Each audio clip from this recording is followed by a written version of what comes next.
And it says we are live. Is it gonna Since let we're me? live. Yeah. It says we're not gonna do the local recording, but that's okay. We got a show to do. So howdy, everybody. It is Friday night, and we are live with a brand spanking new episode of Lower Decks to talk about. So it's gonna be a fun one, I think. Especially if you're this will be a good story to retell when you're trapped in a confined space, which may or may not be a cave someday. So. But I think we're ready to go ahead and get the show started. I'm Fatheree, I'm Aaron. and instead of a podcast, this is actually a Vendurian morality test. So, quick, everybody, take off your pants.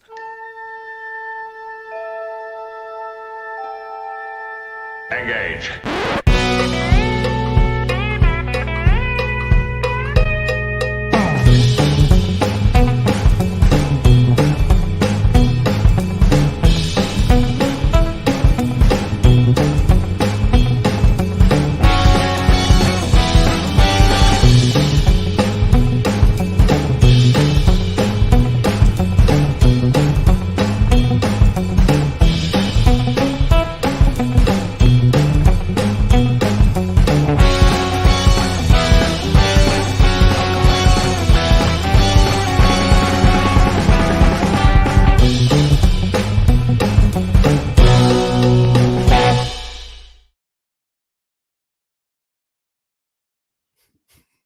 Welcome back aboard the Starship Texas for the 264th installment of the Tex-Trek podcast, the home of Star Trek fandom from deep in the heart of Texas, where we take a deep look at Star Trek, old and new. And the 20th installment of Drawn to Trek, an animated Star Trek podcast, part of the Trek Geeks Network. And tonight, we're talking about Star Trek Lower Decks Season 4, Episode 8, Caves, written by Ben Rodgers, the voice of Steve Stevens, and directed by Megan Lloyd. And before we get in this episode, just a little bit of quick housekeeping as per usual. We always have to thank the wonderful, wonderful people over in the Tex-Trek Patreon that help support the show with a monthly contribution. I'm not sure what we're going to be doing for the November watch party, but I have a suggestion. We have to clear it with one of our Division 14 Patreon supporters who it gets a turn in the rotation of selecting episodes. But I was thinking, because it is Thanksgiving, it was actually Aaron's suggestion, maybe a Charlie X. We haven't done a TOS episode in there in a while, but we'll have some type of watch party in November on See, if we want to throw in an animated series episode, we could put in the Survivor, so you could kind of get a glimpse of what we were doing in this. Yeah, that would have some Context. relevance. Yeah. So that's going to be November 18th. But yeah, that's For me, they're always so short. I just try to throw them in. It's like, we'll just add one here. yeah, I mean, whenever we do those half-hour ones, we normally do 2 episodes, so that is a way to get more content in there. Those have been pretty fun. People seem to like showing up to those, but that's you can come in as little as $2 a month. There's some other perks if you can afford to be more generous, but that'll get you into those monthly watch parties and whatever Thanksgiving themed. It may not be Thanksgiving themed, but whatever episode we work out with Robbie for November 18th, I'll let y'all know. There was not really much in the way of news this week before we start talking about this episode. There was a Star Trek universe panel at New York Comic Con over the weekend, but not a ton of new stuff. There was like another one. We talked about it last week. Yeah. Oh, okay. Well, Saturday. Right. I get it. Feels like it. Yeah. Anyway, sorry. The days are all kind of like merging together. It's like, wait a second, that's like 2 weeks ago. I guess it's not 2 weeks ago. But we did a stream on the YouTube channel. Yes. So if listeners want to check that out, but yeah, Rachel and I talked about that, but there wasn't a ton of new stuff really. We learned we're going back to Orion and Lower Decks Season 5, and the Starfleet Academy writers room have gone back to working, and they're back on track to start shooting that show some point next year, and that's kind of already the plan before the strikes. So nothing much in the way of new stuff as far as like shows and stuff go. We did mention the new comic series from IDW, the Sons Yep. of Star Trek, or Correct. that's what it's called, right? Sons of Star Trek.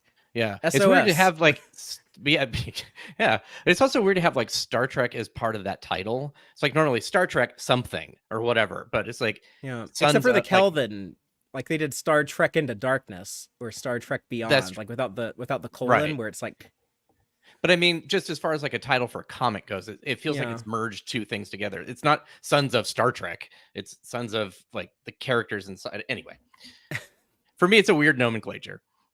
Well, I guess there was like nothing had used it yet, so it was like easy True. to clear that name with legal. Yeah, I don't know what so you would call it otherwise. It was like, yeah. It's like, well, this clears, and we can't think of anything better, so that's what we're doing. Sons of Legacy. But yeah, I mean, if we don't have any other news, we can go ahead and get into this I think lower decks we're- episode, Caves. We already covered Prodigy and everything else. So I think we're good. So I can refresh it for all of y'all real quick by just reading the official synopsis, and I'll kind of expand on that with spoilers. But the official synopsis reads, if I can get my notes there. Sorry, I'm having some The lagginess Vendorians on have my stolen end. it. Give us a moment.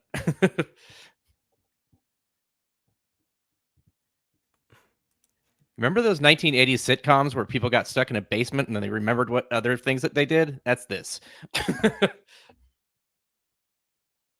Here we go. The Lower Deckers go on a classic cave mission. So, these synopses this season, What? they've all been like really like one sentence, like short, like they're kind of funny actually. I wonder if that was like an intentional direction they were going with. But Maybe. yeah, we get a cave clip show where everyone takes turns telling a story about when they were trapped somewhere, and one of the stories was not in a cave, but all the other ones were. But I guess there is more to it. Like the stories, they kind of show how they all have like their own separate lives outside of their little friend group, but yet Yeah. well, I'm kind of getting into like, I guess, opening statement territory. So, Aaron, why don't you give like the first opening I was statement? going to say, Just why give don't your you do it? broad Why, thoughts. since you're in the middle of it? Okay, well, I couldn't remember whose turn it was, but I think it's your turn. I think that's right actually. But yeah, so I guess the story was about how, even when friends can drift apart and grow apart, that is part of our, I guess, evolution, and sometimes that's necessary. Sometimes you are going to have to go learn things with Delta Shift or with Steve Levy or whatever. But we see them come together as a group. After spending time away and continuing their own personal growth, they are able to become an even greater ensemble than they were before. So in a way, they actually kind of contribute more to their collective, and kind of, in a way, or maybe like brought closer together by spending more time apart and just giving themselves like that time to develop. And Sometimes it's you need kind that of time apart to build that bond up. it's a You don't know very who you missed till they're gone. That kind of a thing. Totally. And it's a universal experience. It's a very relatable thing that I think a lot of us, humans are very social creatures. And I often refer to Star Trek as a, it's a show about the human experience. And, Well, I've heard that before somewhere. I don't know why. but where? The like that real relatable idea of like like we go to school or get like these jobs together with people, and then as we, I guess, move up in life and stop having that thing that brought us together as friends, when that stops being a relevant part or a constant part of our daily lives, it can be harder to maintain those friendships. And I don't know, it's sad. It's like a bittersweet thing. It's something that like I kind of, as someone who spends like a lot of time, like, I don't know, kind of wishing like I maintained like some of my older friendships better, or just kind of like missing like people I used to spend more time with. It's like it's almost kind of like uncomfortably relatable at times, but Yeah, it it's kind of like reminds that me of like, because bittersweet COVID, feeling. I think, probably made that a more relatable thing for most people, because I'm sure there are people who lost touch with people just because they couldn't see each other for like a year or something, and then when they came back, they were different people or they grew apart. Oh, and okay. It would help if I had like the correct file pulled up. Okay, I should be good on my notes now. So the beauties of live entertainment. But also, I thought using the Vendorians was great. That was such like they didn't have to do that. They didn't have to like Yeah. pull like this deep cut from the animated series. They could have had anything in the world giving them the morality test in the caves. I mean, it's Lower Decks, so no surprise they wanted to make it a cool callback to something in the Star Trek franchise. But the Vendorians, like that was exciting to me as a fan of TAS. Just like. So if it was like a main race that was used in TAS, is it still a deep cut or is it just a reference? I mean, it's just sort of like, it feels like deep cut would be like suddenly Mariner comes out and has one red sleeve, which is, like that happened to Nurse Chapel in like a frame or something like that. I would call it feels a like deep cut because it's like a one-off race. Like they were, I mean, I know That's they had like a brief reoccurrence in Envoys, Yeah. but I mean, it was Really. like there are Vendorian episodes in Star Trek now. Just like there's Yes, Klingon that's true. episodes and Borg episodes. I mean, not a lot. There's only two. Like Envoys is not a Vendorian episode, despite having a Vendorian in it. Right. Although, who's to say how many episodes have had Vendorians in them? So that goes to your whole idea that Starfleet is just filled with shapeshifters. Maybe some of them are Vendorians too. I guess like the last thing I'll add for my opening statement is just speaking of like things that are hit on kind of like a bittersweet note. I continue to enjoy the show a lot, even though I had to go a third week in a row without T'Lyn. So boo on that. Season 5 needs to have more. Yeah. More.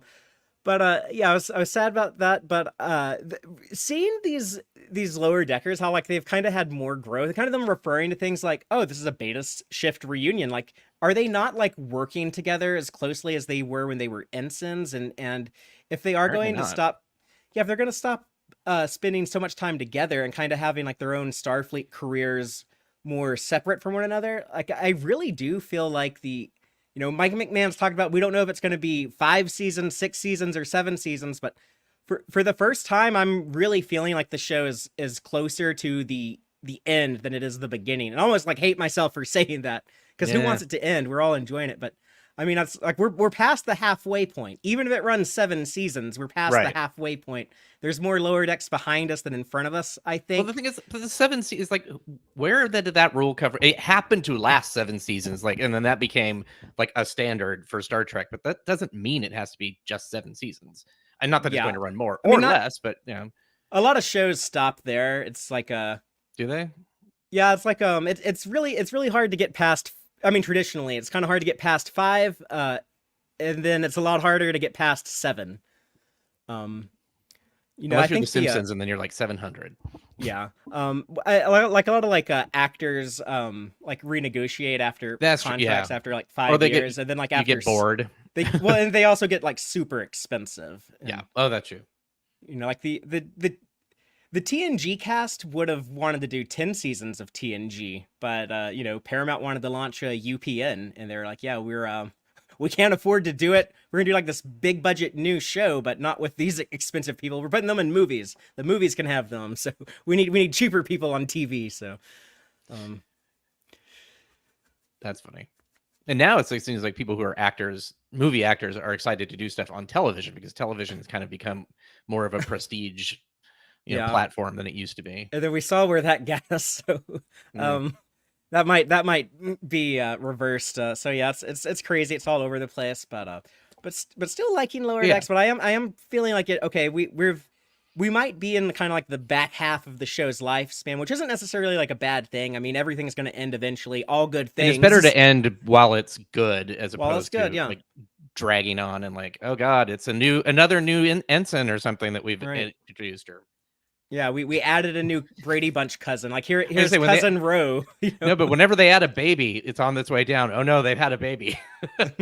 Rutherford had a child. I mean, this is the second clip show we've done. I mean, I love Lower Decks. I think for the most part it is pretty fresh and original week to week. But when we've done multiple clip shows, you're probably past your halfway point. Yeah, it'd be interesting to that reminds me of another clip show thing, where it's I jokingly said in the beginning of the 80s sitcom where they're trapped in a basement doing flashbacks. There was one that was just like a flashback to a flashback. It was one of an episode that just kept getting deeper and deeper, and you're like, and then they had to back out of the recollections. It was really funny, but that's sort of what this reminded me of in a way. Just those classic, oh no, we're stuck in why did you close the door? The basement doesn't open this way or something, or, whatever where they're stuck. They have to wait for somebody to come and rescue them. I know, like, back in the day, like, Nick at Night, they used to do these, like, TV trope marathons where, like, one night they're like, here's a bunch of episodes of people being stuck in, closets or whatever. They would just show all these episodes of, and yeah, like, the reason they have is like, oh, we're only going to have, like, two of the actors, like, on set most days, so it's going to be easy to shoot and easy to write. And edit in the past video, and yeah, exactly. Yeah. Which is funny because they didn't need to do that for this because it's animated, obviously. But I love that they also, I don't know if it's exactly the same frame, but they drew, like, there are consistent designs through all of these different montages that are the same cave shape and everything, but maybe colored slightly differently or whatever. So the idea is that it's reusing the same cave over and over again.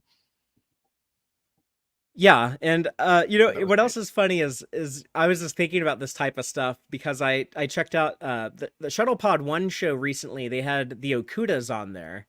Oh wow. And That's cool. Dominic Keating is talking to Mike and Denise Okuda about, like, their work in Star Trek, and at some point he's talking about, Dominic Keating is saying, I was watching some Next Generation the other night, and I saw those actors were crawling around some rock configuration, and I was like, I've seen those rocks. I've been on that set. I thought that was funny. And then we get, like, this cave episode, talking about how, like, yeah, Star Trek does all these stories set in caves. You know why? Because it's easy to shoot television in a cave. So, or in a made up cave. Yeah. It's their standing set. It's, like, easy to just spray a little bit of color on it and change it, and ta-da. Well, I guess, did you have anything else before we get into the episode breakdown? No, I really enjoyed it. It was a lot of fun. It took an old concept and made it kind of fresh, and yeah. Let's start off with, like, the very beginning of the episode. The Cerritos arrives at planet Gratanus, I guess is how you say it, and to beam down for some cave research, which I guess this was a little predictable. Like, as soon as they were beaming down, it's like, oh yeah, Mariner's gonna, like, be like, is it a cave? And everyone else is gonna, like, nerd out and be like, oh yay, a Starfleet cave mission. But it got interesting pretty quick, I thought, with, like, the I got, like, the cave in, like, then, like, the comm badges don't work, and I love, like, Mariner, like, calls it out, like, why does this always happen? Because like, it does always happen, but then you get, like, carnivorous moss. She also says, hundreds of years of technological advancement is stopped by rocks, essentially. Which I think that is actually, like, how things will be in the future. Like, if you see stuff now, like, stuff doesn't work all the time. Like, your cell phone wouldn't work underground either. Yeah. I mean, it's like there's no reason for the communicator to work. It's like they're not using some sort of, like, a subspace signal that will go through stuff, as far as we know, at least.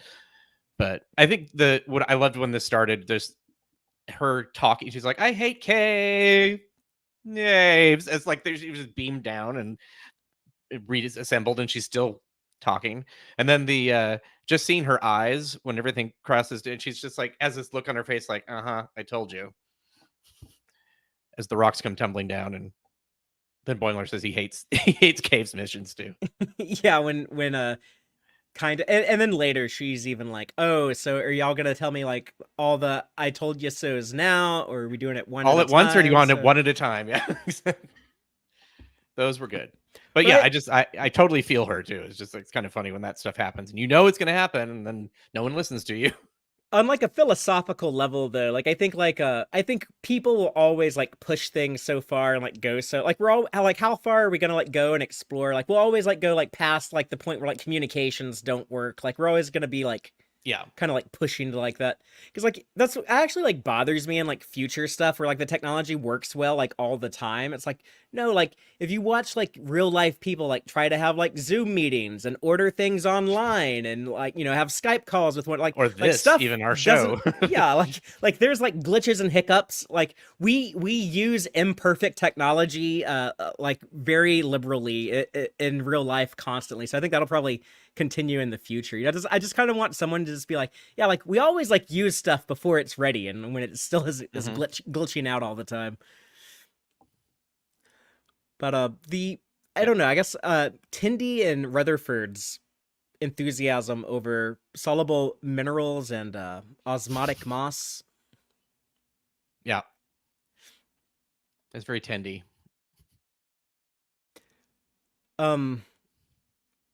Boimler's flashback is first up with Steve Levy. So, what did you think when did you realize, oh, is this gonna be like a clip show with like flashbacks and stuff? I kind of thought about it is just from the thumbnail and the name originally when I saw it. I like it's probably just going to be vignettes of stories. I didn't necessarily know that they were together, but it felt like it was going to be something like that because that just feels like something they would do. I actually thought like when Tindy tries to tell her story first, because like before Boimler's telling his story, Tindy's like, it's kind of like that time that we were in, and Mariner's like, shut up, that wasn't a cave. It's not like that at all. I was like, oh, they were gonna do a clip show, but then like, oh, they're not gonna do a clip show. But then like when Boimler's doing this, I was like, oh, it is a clip show. But then I'm like, wait a minute, is this like all gonna be cave stories? Well, for sure, when like they went to like cut to his story, and the last words like echo. It's like so I was with Evie. It's just like okay, it's setting it up to be that kind of like the flashback, like the wavy lines and the music, kind of like when in sitcoms, like when they do that stuff like that. From a structural standpoint, it's kind of interesting that they dropped the Vendorians on us right off the bat in the first flashback, but it makes sense because it gives you time to forget about them. Mm-hmm. At the end, you can be surprised when they show up. So yeah, they're kind of like a framing device, like beginning and the end. You would use this story as the final one, except you have to have Tindy's as the final one. But by making it the first one, it gives you time to kind of forget the whole Vendorian deal. And Levy, I think you get like a lot of the humor of the episode up front. With Levy's conspiracy theories, I can just imagine the Lower Decks writers' room just like, let's come up with Star Trek conspiracies. They make comms that don't work under the rocks because they don't want us to hear what they don't want us to hear and stuff like that. You still have the Wolf 359 stuff. I know that people were saying this, like, oh, Boimler is really harsh on him. It's just like, just knowing what these kind of people actually exist in real life and how much damage they cause. I'm just like, nope, I'm too bad. He's going to get yelled at, especially the whole, like, I didn't read the mission briefing. I like to see things with my own eyes. It's like, that should get you thrown out of Starfleet, honestly. That's the I do my own research attitude. Yeah. I do love that they mentioned that he's a mathematical prodigy, which is the only reason probably that he's still there. Although you think like, hey, they have computers that do math too. Like, I don't know. It's like, why do we need him? Yeah, I mean, I don't know exactly like how harmful his conspiracy theorism goes in the Federation. I think he's probably a fairly harmless guy, but yeah, I think because it's reflecting our world today, it's sort of like it feels okay for us. Probably in the Starfleet world, he was a little harsh. But like we were saying before the stream, sometimes when you work with somebody, they kind of need to hear that. Even if you're a little bit, mean about it, because they're not going to clock it until you actually kind of make a point and say, no, you're doing this and it's driving people crazy. Or, the reason people don't want to work with you is X, Y, and Z. And you might not want to hear it, but that's why, And so then, that happened to me, so it's just, it's a very relatable, like this whole show is very relatable. That's what's funny. It's like it seems like everything in this episode has like, okay, that kind of happened to me before. I've seen that before. So yeah. When I hear Mike McMahon talk in interviews, he talks a lot about like his younger days when he was starting his career, and I guess it's kind of like that idea, like when he first came to Hollywood and he was so excited, when he was first getting his earliest jobs before he was even like a real writer, when he was like a PA or an assistant or whatever, and how he said he was like Tindy, he was like so excited to be doing everything, and just like you just be like doing the work itself, just being up even at like the most lower deck level. And it really is a show kind of about like that stage in life, kind of like I don't know, it's like a show about like your early 20s. There's like that, like either like people you meet like at school or at like a job when like you're really young, and just kind of like he even talked about like the relationship with Mariner and Jennifer, how that's kind of like, yeah, it's kind of like when you get like that first like serious adult relationship, and it's with someone who's just not right for you, and it doesn't work out very long, but it's kind of something like you needed at that point in your growth and stuff like that. Yeah. But the Vendorian reveal, which I know it was a big deal for you, it was a big deal for me. I was surprised that like they how big of a part they had. Like it's like when they like stayed on Yeah. screen, they kept talking and they're like talking about like their planet and their culture and Yeah, which is their like we've now exponentially increased the information that we knew about Vendorians. yeah, the And I memory love alpha what they did page with the can double. heads. Yeah. I They're like such the a fact great that creature the for pattern animation. is like was, originally it looked like oh, that's just biologically part of what they are. And since we only saw one of them, and they kind of replicated that the one in Envoys, but it's kind of interesting that these, they all have their own symbol or whatever. And of course the leader looks like it has kind of a crown, Yeah, which is kind of funny. but it's kind of But like the Klingon head ridges. But they're also, they're shapeshifters. Maybe it's something that they can do. Like maybe they like at a certain age, you earn the right to have a crest on your head or something. Yeah, or that could be like their name tag or something. Yeah, yeah, exactly. But That was very cool. they're really neat to see how they're animated, just like how they express themselves. It's almost kind of like watching Mhm. like Aladdin's carpet, in like Disney's Aladdin, how like they turn like this like most like unexpressive thing. It's like Yes. a rectangle made of fabric, and like the animators were able to get like so much physical performance out of that. It's cool to Yeah. see like the Vendorians how they kind of like talk with their tentacles and their eyes glow and the shape of their head will kind of change as they're talking, and it Mhm. was really neat just from like an animation perspective. It was much more that they were able to do in 73 because that's like the tentacles went like this and that was about it, just like kind of waved around and they picked up Kirk and Spock, but there was one of those classic like it's just frozen. They're just holding them and they're moving it around. So, but yeah, this is very cool to be able to see them how they function and what they do when they move and all that. Yeah, that actual motion that the animated series implied, Lower Yeah, Decks can depict pretty deliver. easily. Yeah, Yeah. yeah. Uh, I don't think I ever thought of their eyes as kind of like, or the whatever those spheres are on their head glowing. I don't think that's that part to me is a little bit weird, but we didn't see, I guess, the Vendorian in the dark in uh TAS, so fine. yeah, maybe they hang out in caves a lot, so maybe that's normal for them to have Maybe like that's their planet. Yeah. the glowy eyes.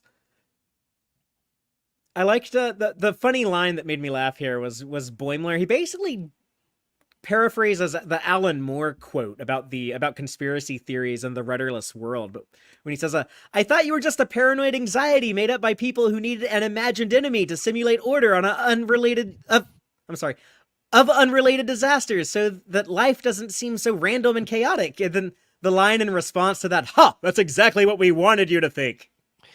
Okay. The problem with that is like he's seen a Vendorian before. He's Yeah. literally mentioned that they are shapeshifters. That line would have been okay coming from Levy. In fact, I wonder if it was supposed to be for Levy because that makes more sense. But coming from Boimler, it doesn't make any sense because he knows they're real. Why would you say that? I mean, I don't know. It just seemed very strange. Yeah, he had I Mariner literally asked tell Mike him. McMahon that, but I haven't heard back yet. So Mariner told him like that's not an Endorian, that's a Vendorian or something, Yeah. something like that. And it's like, don't get involved. yeah, they're like the haha, I'm a little boy. Like it shapeshifted like right in front of him. Then Yeah. even like pointed out like, "Hey, asshole, I just shapeshifted right in front of you," and then ran away. So, and we can't say that this flashback takes place before Envoys because Boimler already has his promotion. Right. Yeah, that's Unless what I like because yeah. instead of a And we piece didn't of corn, what could the black pit be? I don't know, like a piece right. of charcoal or something. He's got like a Exactly. brown M&M on his collar. And I guess we should point out that we were both thrown off a little bit when we heard Don Lewis's voice coming out of one of the Vendorians, but she's doing some other characters this season on Lower Decks. But it also like after they did the first one, you hear them in every story. So not only they're sort of reusing the caves and the scenario, they're also reusing the voice actor, which I think is kind of cool. It's just a whole, conservating, like, well, if this was TAS, it wouldn't be nobody would notice because it's always the same two people doing Yes. the voices. Maybe that's what that was a reference to. Who knows? But Yeah. and I think it's to me, I think the very last Vendorian that we hear is Jerry O'Connell, I think. And I sped it up a little bit, and it kind of sounds like him. I mean, there's some intonations. It's like, oh, that's how he says that. So, and since they're all doing voices, I thought maybe he was in there too, probably. And I think Tedascori was one of them. Shax. Yes. Tadashore. Yeah. Or Tedashore. The bugs are gross. I would try a bite of a Vendorian cricket. I wouldn't like order one. I don't want to commit to eating all of it, but I would try a bite of it. I can be an adventurous eater. I like lobster and stuff like that, so they kind of looks like that, I guess. They're big bugs. Yeah, I don't know. I don't have anything else on Boimler's flashback. When we get to the Gorn eggs or something, we talk about the morality test. I'll give you my take on what I think that might have stemmed from. Oh, or you can Oh, if it's like a Gorn-eggy thing, we can save it for that. No, well, it's related to the survivor, so I don't know how you want to do that. Go ahead and say it now if you want, I guess. Okay. So in the Survivor, the TAS episode, we have a philanthropist who everybody in the Federation knows crashes on Vendor Prime. Well, just said Vendor, and they have really great medical technology, but not a lot of information on humans. So he only lived about a year. And the Vendorian that we see in the show is the one that was taking care of him. And he was approached by Romulans to spy for them. And Vendorians normally have turned down Romulans. Anybody really, that they seem more like they're keep to themselves sort of people. Mm-hmm. And this guy he called himself a non-producer. He didn't give anything to the society. He didn't create anything, which felt very almost like capitalism. Things like, I don't make anything, so I'm not worth anything. Yeah, that's that's Ayn Randian. Yeah, it was odd. And maybe that was what they were trying to reference even. But so the longer that so the Vendorian's like, oh, well, I can look like Carter Winston. That's the perfect person to basically become a spy on the Enterprise, and great. But as he spends the longer that they resume or assume the shape or the thing that they're imitating or the person, they become more like them. They can hear their thoughts and replicate that. So he was becoming more and more human-ish. So I'm wondering if the morality tales are something more like, okay, we're trying to figure out what those things are, so when we become them, we can keep ourselves, or we can figure out without having to mimic somebody what their personality is and what their emotional state is, and just sort of an interesting, like Boimler says, like, why do Vendorians don't care about human morality? It's like, I'm wondering if it's because this guy was there for a year that maybe they found it interesting, and so they're basically doing these tests just to kind of maybe do we want to actually talk with the humans? And Vendor Prime is actually quarantined by Starfleet. They're not allowed to go. People are not allowed to go there because of their deceitful ways and the fact that they can look like anything. So I kind of like Boimler's point about maybe we don't listen to those stereotypes, because maybe that's not true. I love that. That's a really cool way of looking at it. And I kind of like the mysterious nature of the Vendorian, so I don't know if I want to know why they're doing the morality test, but if there is an explanation, now I want it to be that explanation. I can't think of anything that would be better than that. Something like, yeah, and I could have probably stated that a little bit better, but I think you get the gist. But yeah, I like the idea that I don't want to know what their planet necessarily looks like. In fact, the fact that we knew about the brood pods or whatever, that's almost too much information. And also, I don't want more Gorns, basically, from Strange New Worlds. Yeah, we don't need more xenomorph stand-ins in the Star Trek universe. No. So maybe they're like, it's not painful or something. Who knows? But I like that idea of like, oh, the Vendorians, they're like a real paranoid race and real protective, and maybe they only had like interactions with the Romulans. So yeah, of course they would be kind of scared of outsiders. Well, that the too, Romulans yeah. are jerks, and yeah, because they're in the same not same star system, but they're like next door neighbors essentially. But after their encounter with Carter Winston from the animated series, and after getting to know one human, and he's this philanthropist that did all this great stuff for people, and saved McCoy's daughter's planet and all that stuff. So it's a really good human for them to get to know. kind of made them want to explore and learn more. So yeah, but that's my headcanon.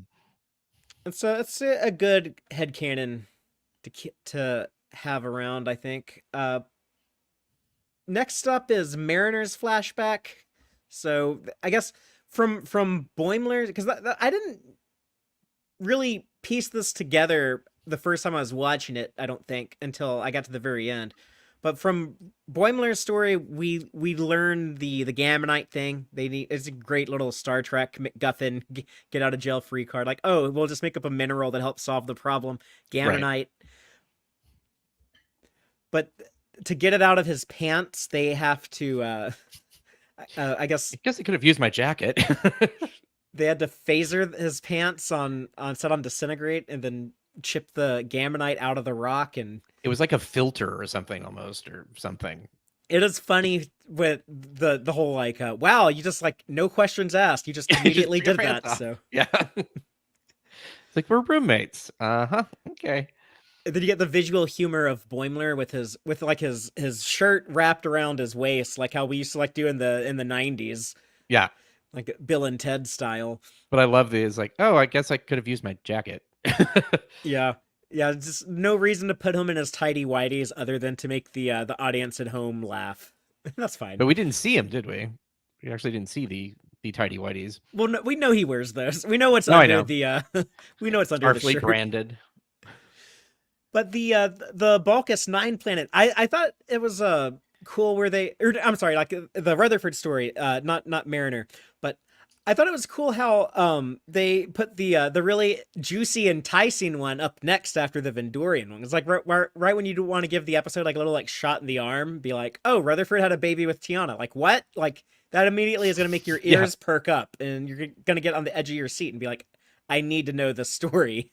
So well, and the way Tendi reacted is like, yeah, there's more to it than her just being like, yes, they've been being friends. She was not happy about that. They #team Tinderford. They love each other. Like it's gonna like there's something there. Like I hope that the show lasts however many seasons it needs to last. Like get to the point where we can like have them like. I don't need them to necessarily be like married with children, but I need them to at least be boyfriend and girlfriend for a little bit. At least, like, I just needed to see them try. They need to try a relationship. Yeah. I need that to be happy. And they could do it, and it just turns out it's like, nah, that wasn't really, what we wanted to do. And they go back to being friends. But that would be cool. I don't want to see them try it, and then it goes badly. But I guess Tendi would be a stepmother then. I mean, they say it's not really Rutherford's baby. Right. But then whenever they want it to be a joke, they're always like, oh yeah, me and Dr. T had a cave baby. So they're kind of having their cake and eating it too. Also, this is the second time a male engineer has gotten pregnant in Star Trek. Yeah. So I was joking. I said, like, surprised Geordi never had that happen to him. And somebody said, well, he has 2 daughters and we don't know who the mom is. Like, that's true. It is. Yeah, that was like the big question in Picard season 3. Everyone was asking like, who's the mom? We never found out. Apparently, it's not Leia Brahms. Dr. Brahms. Yeah. Well, which is good. We all liked that. Yeah. Yeah. But I didn't think his kids really looked like her, anyways. But they did. Someone said that Terry or LeVar or someone. I think LeVar Burton was like, yeah. Oh, I think it was Terry, but yeah, it might have been both of them. But okay, when they were like, when Rutherford said, yeah, me and Dr. Tiana had a baby, I was like, okay, there's going to be a good explanation. I immediately trusted the show. I was like, Lower Decks isn't going to do something like stupid with that. I trust them. Let's see what this is. But I was excited to see it. And Dr. Tiana it was cool to see her like so out of her element. And this is like a fun little character beat. Just her and Rutherford having to work together. These two people that are extremely different, extraordinarily different. And if some people might call this like a filler episode, they're like, I need to know what that mysterious ship is. Like, why are they wasting time with this? Like nothing happened or whatever. But like, you don't get like moments like this unless you do stories like this. Like, Yeah. you got to stop and breathe. This sometimes. is what was missing from Discovery. Like, I think for me, like stories like this, where it's just a exploration of the person's friendship or whatever, Yeah, and you can have like this isn't even like an entire episode, but it's talking about like having that the full experience of that in like one digestible like moment with one self-contained story. And we kind of see like a micro version of that here, where it's not even done within a single episode, but within just a single scene in the episode with, or I guess not a scene, but sequence with the Rutherford and Tiana flashback. Yep. That's real satisfying at the end when she's like, well, this might be the first baby I like, but I still don't like engineers. Or no, is it the other way around, where she says, you're the first engineer I like, and then at the end she's like, so do you like it babies now too? But the animal they encounter, the Graflax, I thought that was a neat creature. Graflax. Kind of like it felt like Graflax. it's a 21st century Horta. It's like, this is, if you're gonna do like a Devil in the Dark type story now, like give me Devil in the Dark in a world where like all the animators like grew up playing Pokemon. So it's, somebody mentioned that they should have seen a Horta somewhere in here. Yeah, but I mean, people already like know the Horta. Like, we're already like friends with the. Yeah. I guess her babies are probably grown by now. So with the Hortas plural. They have like, I don't, maybe it was a comic or like had a Horta on a starship. Like, I don't know how that works, but Yeah, I know like one of the Dominion War books I read, they talk about like Hortas that are like, the Hortas like join the Federation. Wow. There's a Vorta. There was a Vorta who wanted to meet a Horta in that book, which I never realized that rhymed until just now. That's funny. I can't remember if it was a Wayoon clone or like another Vorta, but he's just like, oh, I really want to meet one of the non-humanoid Federation members, like a Horta. But this thing was cool. I thought like the little baby was cute, and I liked how like the parent like just picked it up by the neck and just headbutted the cave wall, and just, these things are so like, I don't know, like they're like big chunky very bulldogs cute or something. Yeah. Someone reminds me of Saylots in a little way. Oh yeah, I can see that. It made me think of my sister. My sister has a big giant English bulldog, and it made me think of him because he's just like a big dumb lunkhead. Did we figure out who did the voice? I don't know who did the voice of the Graflax. It doesn't sound like anybody from the main cast that I can tell. I'm gonna guess. What's his name? Doesn't Nolan North do a lot of voices on Lower Decks? I'm gonna guess he did it. Okay.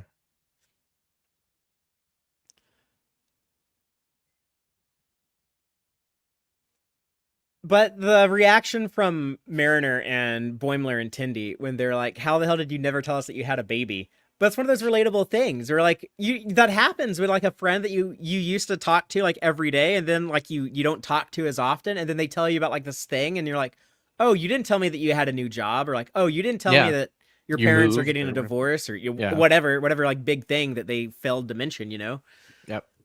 And it's not really like necessarily like anyone's fault. It just kind of, it happens to everybody.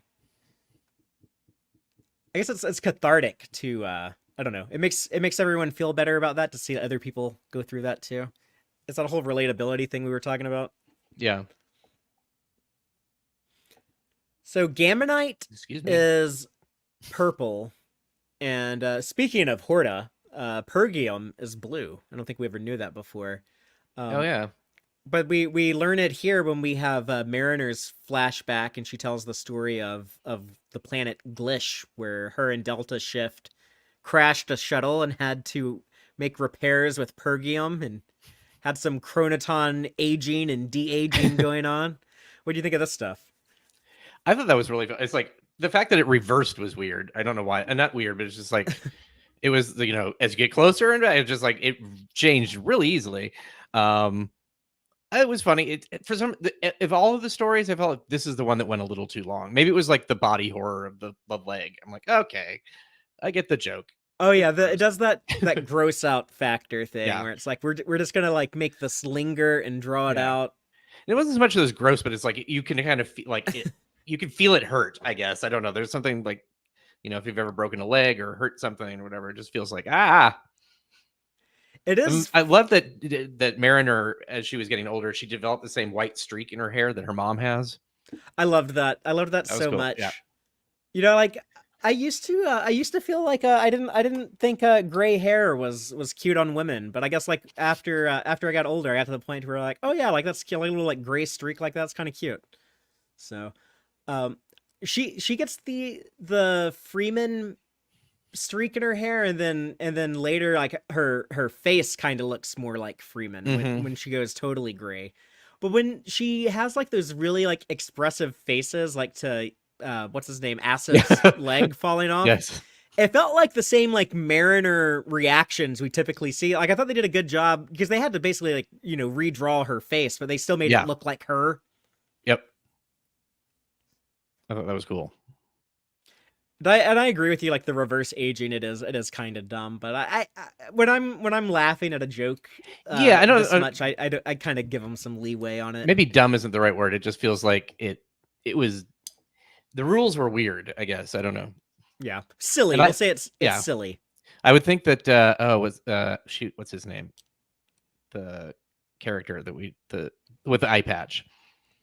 Oh, the new character that we never knew before. Amado. Amado? Something like that. Yeah. They all have the weird names. We were joking about this earlier. I looked it up because that was the first name I looked up, and it was like it's also the name of like a fungal moss thing. I was just like, oh, are they going to name them? Are they all named after cave things or whatever? And like, no, that was the only one. So that to me indicates they did not have a name for this guy until they were writing this episode, because there's like Tiana is talking about like replicating fungal things. Mm-hmm.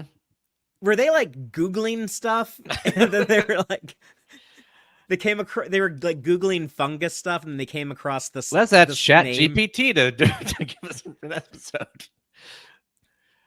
No, they would not be doing that.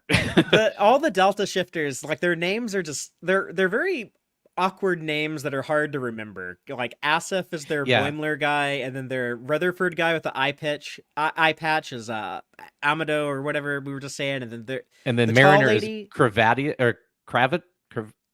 Cravatus. Kravatus. Karavitus.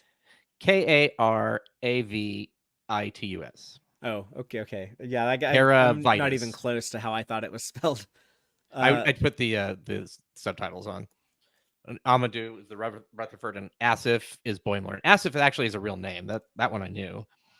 And then their Tendi stand-in, who's not in this episode, but we got her name last year. Lieutenant Moxie, which is great because it's like Tendi has such moxie, basically. Yeah, and she's like she feels like the Tendi of their group, but they all have like their designs are like none of them like they don't look great. They're like intentionally like awkward designs, and then their names are strange.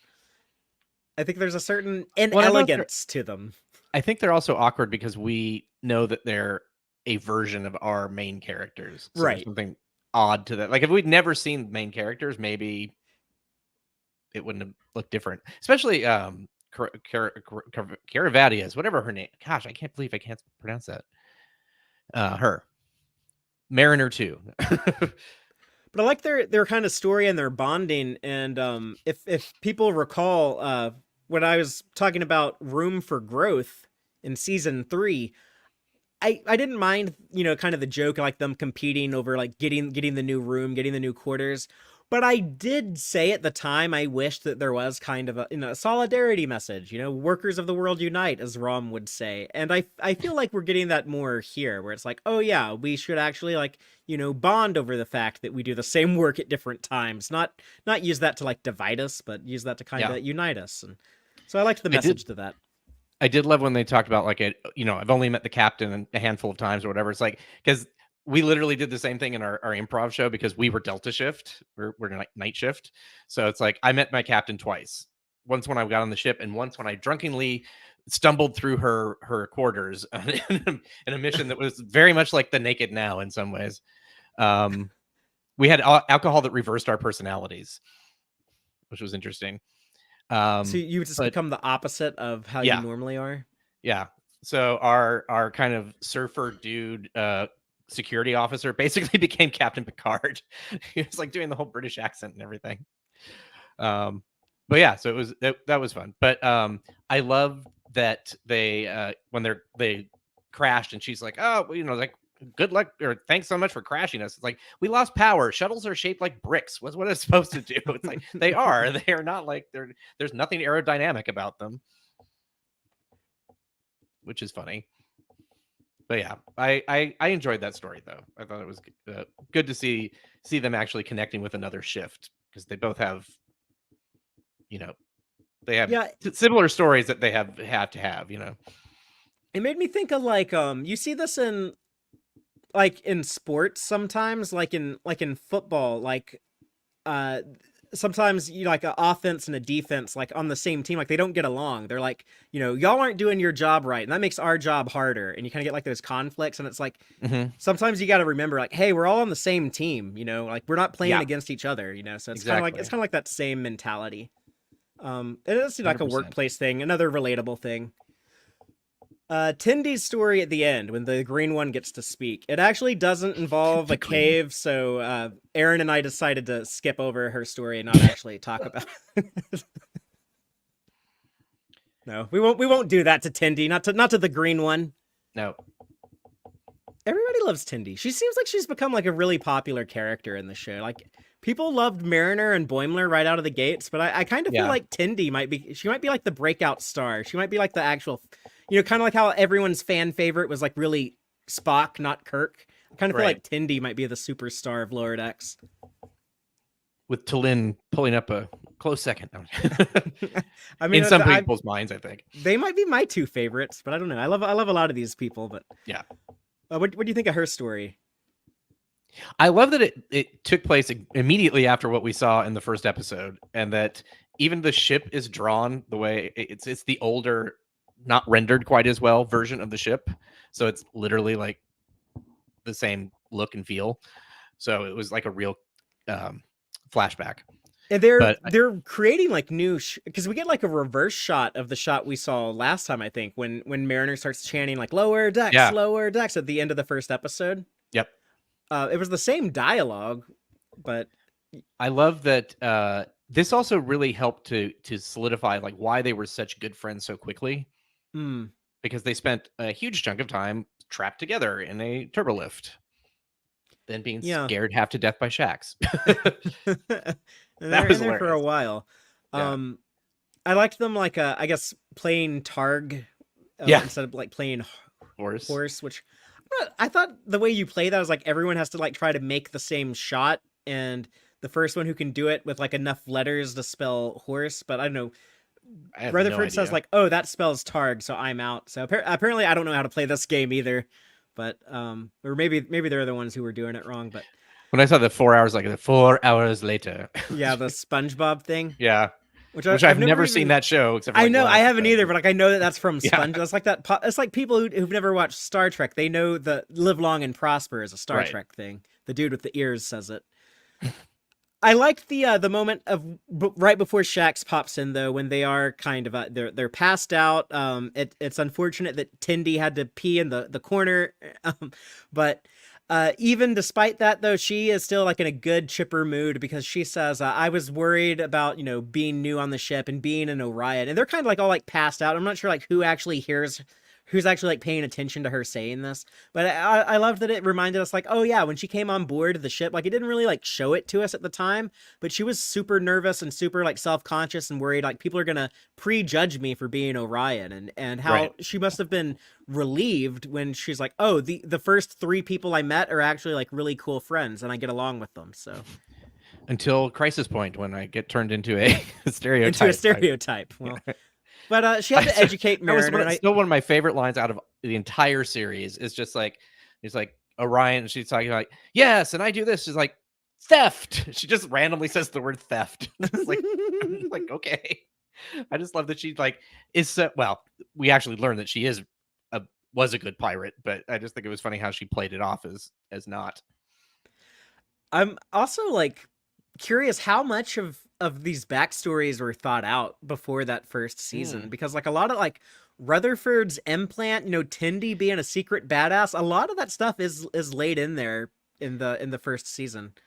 I feel like they knew they were going to do something with his implant. I don't know if they It actually changes. I Yeah. think it changed because like the first episode, he's like, oh, this is like brand new, but then later we see like that flashback, which turned out to be Buen Amigo and all that stuff. So but that first flashback where we didn't like, I don't think they knew it was Buen Amigo then, because it was that person was way too young and in the wrong uniform.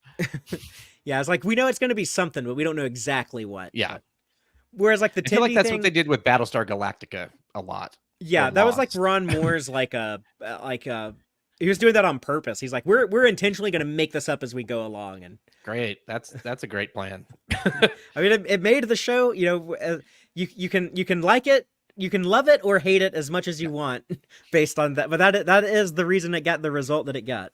I did like it. There was some video, and I've never been able to find it since, but I think Sci-Fi Channel may have made it, where it's just like, they were the Cylons. Like, they had a plan, then they had another plan, then there was Plan C, and it just like keeps going. It's like they keep going through all the different plans that they have. It's like the Cylons had a plan. Yeah, there's so many dropped threads of stories in that show.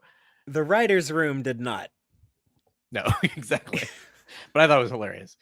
One day I'll find that. Well, the story. Yeah, there were many models. One of them even looks like a model. That was funny. What was? As they said, it's like there were many models. One of them even looked like a model. Oh, Six, like in her red dress and her. Yeah. Yeah. But you know what Galactica did not have? It did not have enough stories set in caves. No. Right. I think the original one may have had more stories set in caves, the 78 one. Yeah, they did more planet stuff. Yeah. In that one. But they didn't have any sentient caves, no, I love that they carnivorous referenced moss. that. The sentient cave that was, what was that? Envoys? I think it was that episode. No, it was the first one. It was the first one. Okay. In Second Contact. Oh yeah, with the cow, the spider cow. Yeah, but they have a tons of cave stories. It sounds as many conspiracy theories as Levy had. The lower deckers have cave stories to tell the moss. But I liked the revelation that it was all a Vendorian test, and that it matches what we saw last week with a few Badgeys More when Boimler and Tindy are watching Agamus and Peanut Hamper have a good time, and they're like, just give them a few minutes longer. They've been doing that a lot. Yeah, but it's like we're all at like, a certain stage in our journey, and there's like, we're seeing like the people. We're watching like the people coming up behind us, but at the same time, like there's people ahead of us that are watching us. I don't know. I like that symmetry. Yeah. Yeah. It's like the show really is like it's about like that one slide to the way the Vendorian's holding its tentacles. I'm like, that's interesting. Never thought of it. It's almost like it's making fingers, or I don't know.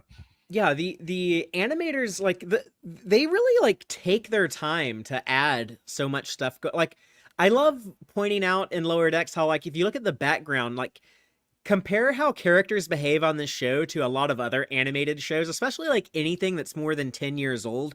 And you don't see like that level, like people like doing things in the background. People are like having conversations. People are like working on things. Like there's so much like movement, and it makes it literally feel so lived in.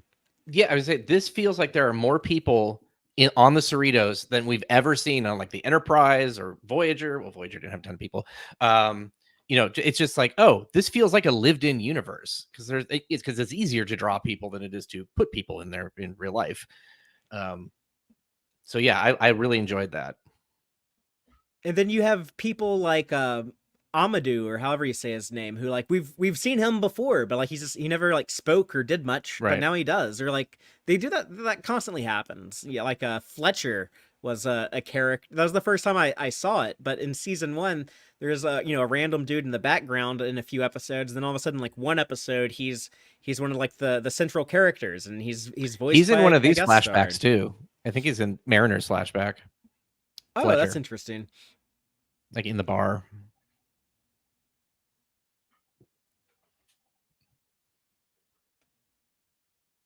Yeah, it would have to be there. You'd 'Cause have, yeah, that's the only one that's in season 1. But yeah. I don't know if I have them in any screenshots. I'll have to go back and look. But that's cool. I don't know if you have anything else on the episode. Any like final thoughts before we go into the Gornag section of the show?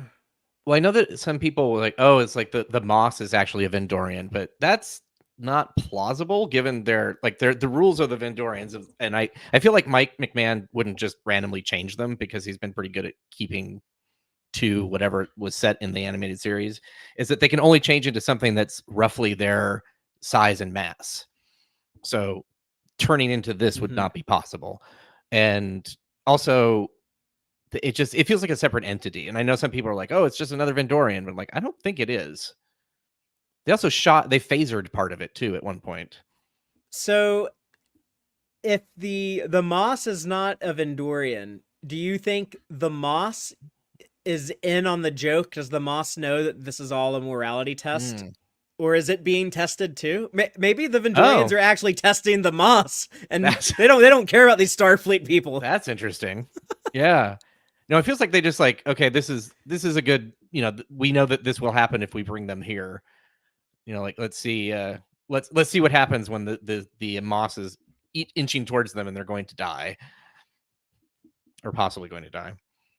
But you bring up a good point about like the Moss probably is not a Vendorian, because like why would it be like I'm like all lonely in this cave, and it's like that's all a lie. And like I don't want it to be a lie. I want it to be like, oh, they actually did become friends with this Moss. Which is a weird thing to say when you're talking about a TV show. Like I was really hoping they'd become friends with that Moss, dang it. And you can't tell by doing a scan, because at least in the TOS era, he read exactly as human, slightly off, but like, within such an acceptable parameters that people wouldn't have ever guessed he was a Vendorian. So there's also, I guess, there's that possible like discrepancy in the animated series episode, but then the novel tried to explain and fix with the Vendorians can only shapeshift to something of like their same size, because there's the confusing dialogue in the episode of that he shapeshifted into the deflector shields. But no, it's a component of the deflector dish. That was not the literal. I thought it was like the book dish. that explained it. Oh, okay. You can actually see him, like they showed the stuff that got pulled out that Scotty was trying to fix. So he just fashioned himself into whatever he destroyed over that at that point. And since he destroyed it, it might have been easy for him to like recreate it because he touched it. I don't know. He knew the shape. Yeah.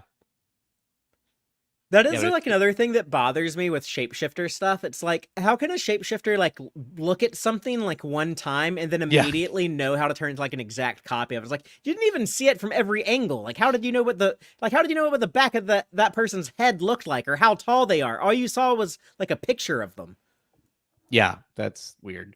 I think the Vendorians actually touch whatever they change into. So it's like there's some sort of right. So it makes more sense then. Yeah. Yeah, I always wondered about that.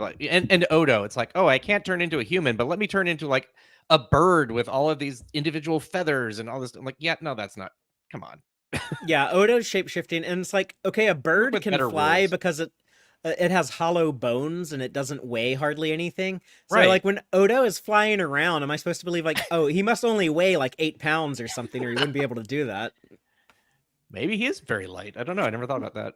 You can't. Can you pick up his bucket when he's in there? Because we shouldn't be able to if he is heavy as a person. Like the weight of a grown adult, but he'd blow away if he wasn't. That's the other thing. It's like if you poke at Odo too much, he doesn't make sense. Tribbles don't make sense. How could that much matter reproduce that quickly? Right. A lot of the science in Star Trek makes a little bit of sense on the surface, and then you poke at it, and it's like, oh, this actually doesn't. But at least it did on the surface. At least it tried. Yes, it tried to dress itself up as real science. Dr. Aaron keeps them in line. Yes. When I'm sure it's hard, but she manages to. It's a lot easier than doing one of like the improvised generation or something, where afterwards they'd be like, "Hey, how was our science?" And she's like, "Ah." This would work a lot better if I could give you notes ahead of time. Exactly, which you can't do. So that was funny. Nice. Well, I don't think I have anything else on this No, episode. I just loved it. I just thought it was a lot of fun. It's one of those ones that I will now be able to put on in the background if I just want to watch a fun episode. Yeah. Comfort We Trek is what I called it. We should remind people that you were on Trek Culture's podcast this week. I Yes. listened to that earlier today. And Sean referred to last week's episode as it was, I believe he said it was pleasantly inoffensive or something. Yeah. And I kind of feel that way about this one. This one has, but this feels like it has more to it. There's more meat It than does. the last one. It does for me because of the Vendorians, because of like that, oh, you did not have to go pull that thing from the animated series and dust it off and show it some respect and kind of give the Vendorians their day. But I'm so glad that we got that.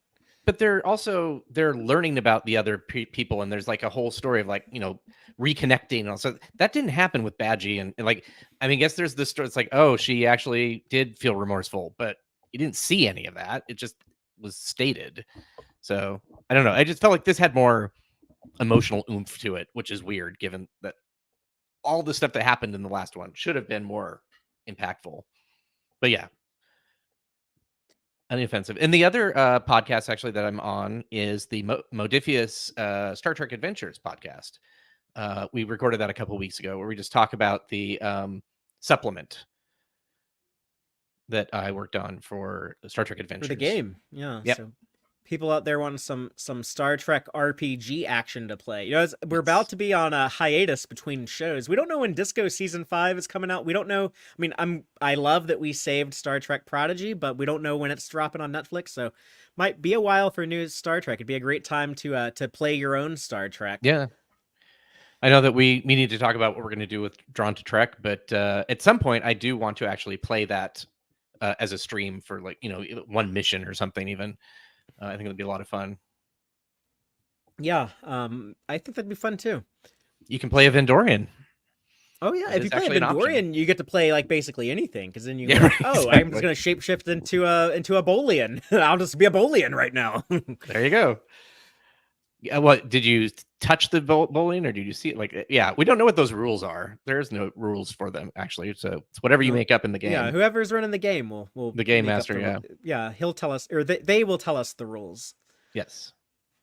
So let's go into our Gornegg section of the show then, where we like to talk about Easter eggs, in jokes, and continuity connections we think are worth mentioning.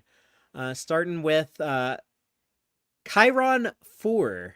Of all the planets they put in this episode, and I love that they have Roman numerals and Arabic numerals, and it's all mixed up, and it's because Star Trek has used, planet naming conventions of every format you can think of, and it's it's all there. It's all there. So, but of all the planets, Chiron 4 is the only one that I found any existing connection to, and all it is that Alexander.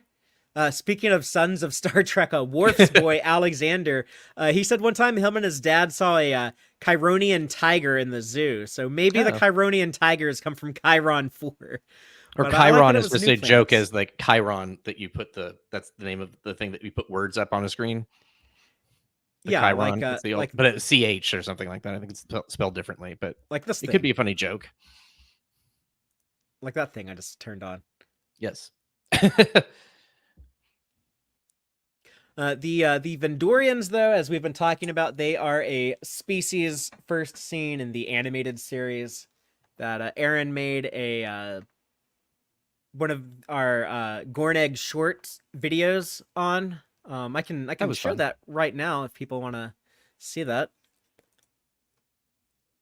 If you want. Let me bust that out because I thought it was really good, and it was a big TAS connection, which. It's fun to do those little videos too, because it's just sort of you get to do something.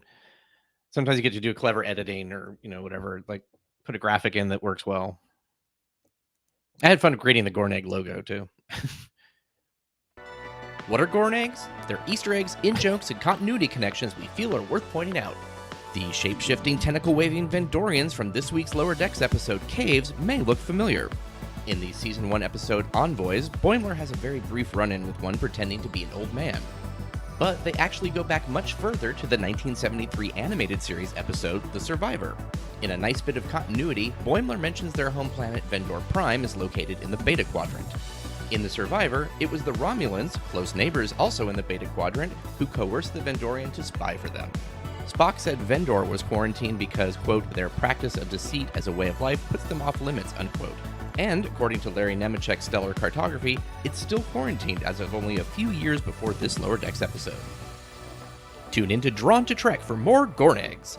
Friday, we're live at 7 p.m. Central, 5 p.m. Pacific, and Mondays, the audio version, wherever you find your podcasts. I love how the background blends into the other background. It goes red, blue, red.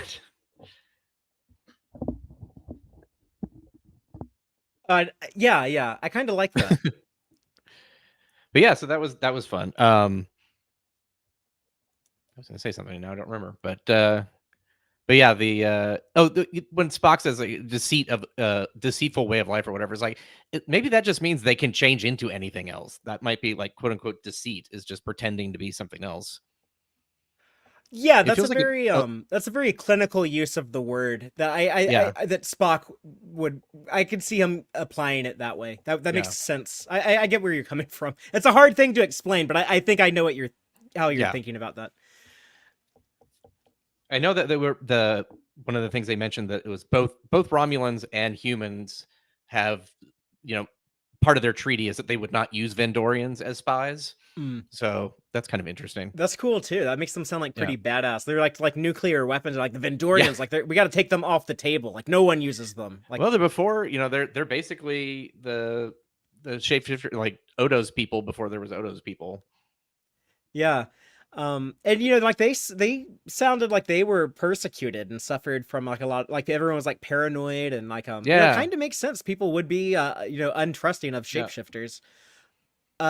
There's some fun references in Levy's conspiracy theories. So the ones that I thought were like the coolest references, he talked about the obelisks, which I choose to believe was a reference to the preserver obelisks, old school TOS stuff. I love it. The Klingon Civil War that the Vendorians are denying that they had involvement in. They did not do, as Levy put it, the Klingon Civil War, but that's an actual event. If folks remember in Next Generation Season 4, Season 5, that was their finale premiere when Duras's bastard son tried to take over the Empire. And the warp drive damaging subspace, that was from the TNG episode Force of Nature, which I wish more people paid attention to back when that episode aired, and maybe climate change wouldn't be as devastational as it is now. The unexpected... Real quick before, back on Steve Levy, really quick. Something that we had pointed out to us is that Steve Levy is also Dan Harmon's assistant turned VP of his production company, and Mike McMahon worked with him together on Rick and Morty. So if you find a picture of the real Steve Levy, it looks very much like the animated Steve Levy.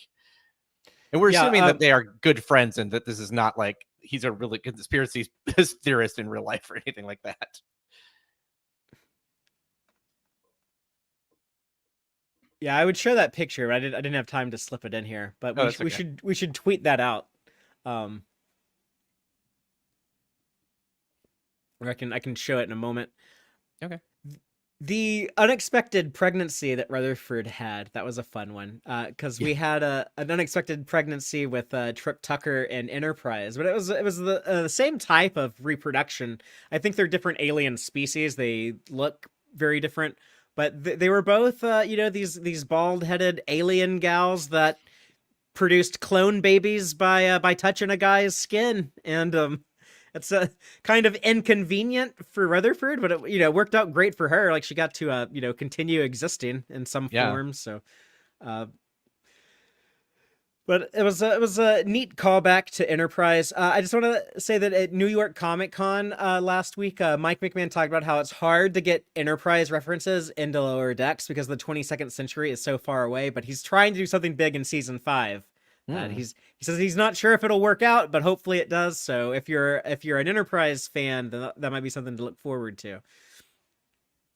And maybe one of the Enterprise characters time travel or something. It's got to be time travel or holodeck, but something. Either one would work. I thought about one of our regulars, Jill 47, when the Pergium came into play, because I remember when Dave and I were talking about Deep Space Nine and they brought back Pergium in that show. She was like, "Oh, I love Pergium because it references Devil in the Dark." And yes, the Pergium was the mineral that the miners on Janus 4 were mining and accidentally destroying the Horta eggs. So that was, More I guess, caves. probably not Star Trek's first cave story. I think the first cave story was probably What Are Little Girls Made Of? Well, no, I guess the cage. They have caves cage. in the cage. Yeah. So I kind of want to go through and like find out which series has the most cave episodes. Yeah, and I don't think it's Somebody kept actually saying like like Voyager, 1/3. but I don't think it's Voyager. I don't know. It might be. I doubt it. It's honestly 1/3. Like, someone Yeah, said I like don't it feels think like a that's. third of our missions are in caves. But I think she's just being hyperbolic, but yeah. but I think it's pretty high up there. Like it might be like 1/10. Like I'd Yeah. believe it. It's high. There's even cave missions or caves in TAS. So And then the cave that Mariner mentions at the end that we were talking about, the sentient cave. But she said in I just said the name of the episode and I forgot it. Second Contact. That's a dark place that knows things. Is how she described it. So at the time, I made the joke that like, oh, is that where like in the other Star franchise the cave that Luke had to go into to have like that dark vision? That seemed kind of like a dark place that knew things, but what do I know? He was at the entrance of a cave. It didn't really feel like Luke went into a cave. Yeah, for some reason, we were saying how like that never felt like a cave to us. Oh yeah, it was you and I were talking about that. Fun stuff. I do like to ask people, how did everyone else feel about the episodes? Y'all heard me and Aaron talk about it for over an hour, so I like to, open the subspace transmissions. But there's I think the especially interesting subject to talk about right now, Aaron, would be, I guess, if we put on like our Steve Levy hats and do a little conspiracy theorizing ourselves, and what's going on with these last two episodes and the mysterious threat. Like what's I assume that will be resolved. I don't think they're gonna I don't think they're gonna best of both worlds us on the mysterious threat. So what's going on there? Maybe the Vendorians are doing a morality test. They're grabbing all these people and doing different morality tests with them. Is it going to be the end of the show now? It was all a Vendorian morality test? I don't know. That would be weird.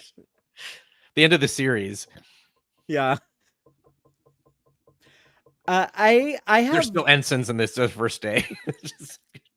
This is all. I need to amend my theories. I know I said last week, I said, like, I don't think it'll be an episode 8 at all, but then it'll come back in 9 and 10, and it'll be a two-parter. So I was right about episode 8, and I still think 9 and 10 will be a two-parter. Yeah. But I think it's going to be like a known character. It's going to be like a surprise. Whoever is driving that ship, I don't think it's Section 31 Boimler anymore, because I don't think they would... Why would I don't know. Yeah. I feel like it's something... They're building up to something like more of a surprise. And I think it might be like a returning voice actor. Like I don't know, like It's it might Trip not be Tucker. I mean something like that, like, or even like as big as like know. I don't know if it would be like, Shatner or Patrick Stewart. I don't know if it's like Picard or Kirk in there, but I think that's possible that we get like a big surprise character in the an episode. I think that if it's something like that, they'll drop the bombshell in 9 and then kind of finish the story in 10. Well, the question is, like, not that it's going to be this, but like if it was Sela, like, but would that make sense because they also destroyed a Romulan ship, or is that to cover their tracks? Like, is it one of the races that we've actually seen blown up? Yeah, or it could be like, Romulans, I'm sure, stab each other in the back all the that's time. true. That's what they were doing that episode. But yeah, so no, I was just curious. It'd be kind of interesting. I'm very. It's I don't know what it is. Like that, I like that actually. I like that it didn't telegraph the ending. I'm curious to find out though. I mean, we'll know. We'll know soon. Mirror Universe Badgey. No. Well, that would be kind of like Goodgie, I guess. Okay, Mirror Universe Goodgie, which becomes he's bad. Yeah, in my universe, my name doesn't make sense. It's the opposite of how I am. Because that's normal here. That's funny. I've been watching Superman and Lois. It's a good show, but they have their like Bizarro world, which is basically like the mirror Mhm. universe, and like it doesn't like people talk in reverse over there, but it doesn't make sense. Like our language like wouldn't work that way because like the way that we structure languages, like you don't know how sentences are going to end sometimes before you start saying them. So why would you say that sentence in reverse like that? It's just, it's like stuff like that. Like if you poke at it too hard. Yeah. On the surface, it kind of makes sense, but then you Well, in start the poking comics, at they it, and just it had doesn't. bad grammar. It wasn't even like reverse, like, me go to, and it was like, oh, I'm gonna go to bed now, which means they're waking up or whatever. It's just like it's Yeah, morning. they basically like the show basically gave the Zatanna, the comic book character who does magic Yeah, spells by speaking in she's cool. reverse. It's like they made that the Bizarro language, but Yeah. that's normally a sign that I'm rambling too much when I'm talking about some other TV show. So, but I would like to ask people, if y'all have any theories on who is in that mysterious threat ship. We could use them. I'm all ears. Yeah, because I think we might find. I think it's very realistic. We'll find out next week. If not then I'm sure the week after. Well, So. and little what is it, behind the curtain kind of thing. Like, normally we have screeners by now of the next week's episode, and we Mhm. will pretty much after this episode, we would then go jump on a Discord and we'd watch the next one for next week on Fridays. Is what we normally do, and it's weird that we don't have one. We're just like there's no, we don't have next week's yet, which You means they're didn't get. probably holding something pretty close to their vest, I think. Yeah, I mean they were acting weird like this at the end of Picard season 3, which had big reveals in there. I think And when we got those screeners, they had like extra layers Yeah. of, like you had to call and you had to do a phone number or whatever it was. I can't remember what it was. It was a lot of steps.